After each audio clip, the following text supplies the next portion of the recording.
can be named must exist. That which is named can be written. That which is written shall be remembered, and that which is remembered lives. Nature, who resides in my life, I welcome this year, your gift to us, a new start and a new opportunity for beginnings, and a promise to be near you in the end. I give you my hands so that they may do your work, and I give you my eyes to see it done. Nature, I call upon you with an honest tongue, an open heart, and a room full of love, so that you may bless us on this Wep RonPet. With just one taste of you, I am intoxicated. With one breath of the air from the words you speak, I am high on you. And each time my feet touch the ground, you power me, recharge me like a battery. I live for you, for I exist because of you. You who exist, who is written, who is remembered, and who lives, and who is loved forever and ever, Imhotep. So please, Nature, see my feelings, know my feelings, and feel my feelings now.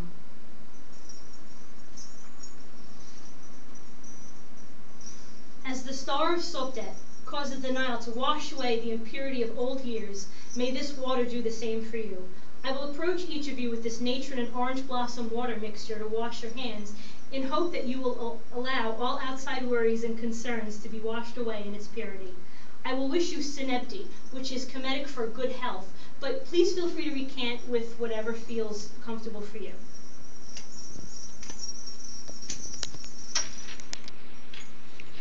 So this is the rose water.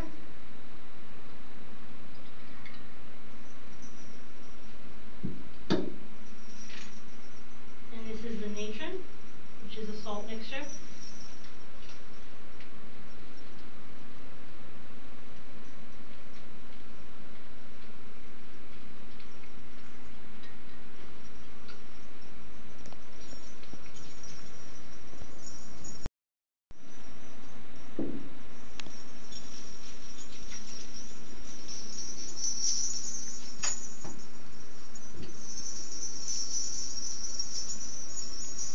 I hope in washing your hands, I have freed your mind.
Once, long before man ever walked the earth, there were only 360 days in a year, and in that same era the earth could grow no life, because it would not separate from the sky, for the earth was the god Geb, patchy with moss and clay, and the sky was his sister wife Nut, enrobed in starry blue velvet. All day and night they enrobed each other, making love ferociously. No rivers could form, no sun could shine through, and no animals could survive. The obstinate and short-tempered sun god Ra was enraged by their selfishness. He sent down his son, the air god Shu, to intervene.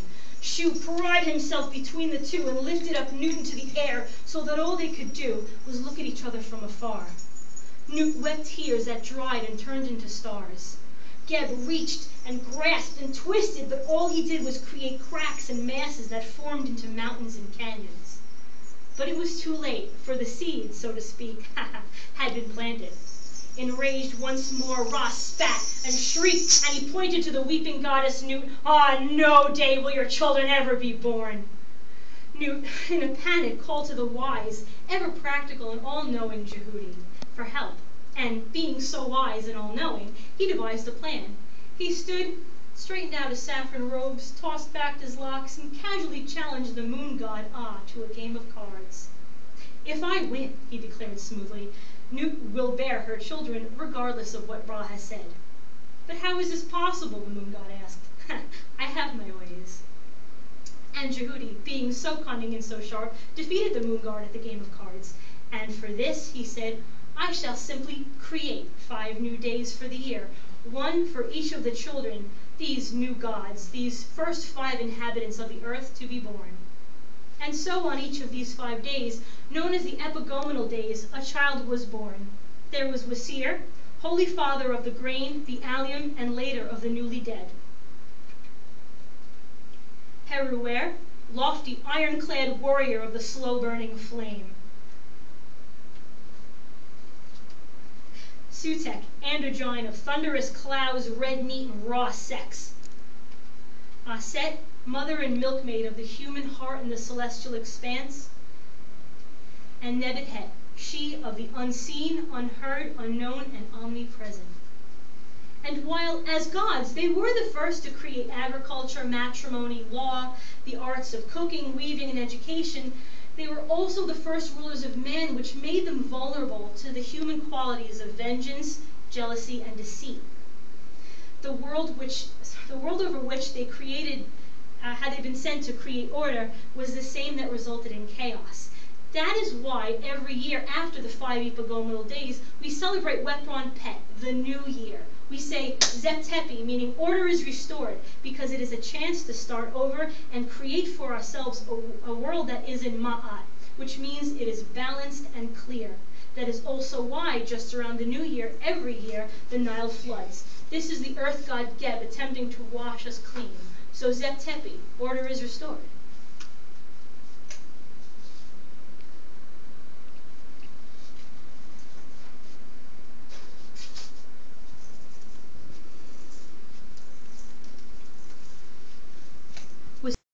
Triumphant, the justified. You are he who is clothed in flesh.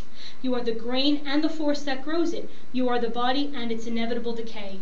You are my father. Dua Heruer, lofty warrior of the slow-burning flame, crusher of bones and rebuilder of confidence. Where you greet love, it is with tremendous feathered wings of speckled auburn. Your cry of victory is your cry of love, and the ground shakes in awe. Dua Sutek, you are the lord of necessary destruction. Androgyne of red meat and raw sex, king of rolling black clouds and piercing green eyes. You are the lust in our loins, the fire in our belly, and the cathartic rains that ensue. You are red with life. Dua Aset, mother and milkmaid of our hearts and of the celestial expanse, woman clothed of the sun, woman of beauty unalloyed, mother of our redemption, champion of the poor and lowly, and queen of all faithful, you are my heart. And Nebuchadnezzar, mistress of the unseen, unheard, unknown, omnipresent, you are the moonless, balmy night sky. You are the underlying doubt to all contentment, as well as the underlying strength to all weaknesses. You are the subconscious, the inner, the oft-denied. A traditional way to start the new year and end the previous one is to pass around a clay pot, write down things we wish to leave behind, our habits, fears, memories, possessions, people. I will then take the pot and smash it between the sheets, of course, so to not make a mess. This way, we not only pass our negativity, we destroy it. Now, I'm not going to read anything you write, so feel free to write what you want, or just think of things you want to banish and write nothing. Terracotta is absorbent. It will absorb whatever you're feeling. You can write a scribble, write an X. What's important is that you put the feeling of what you want to rid yourself of into that pot. Take a moment now to call upon what deity or deities or spirit guides are close to you, the ones who know you best, the ones who have seen you both at your best and your worst. Ask them to remove these old wrongings like a tumor. Think of it as dead weight, and think of yourself as lighter and freer in its absence.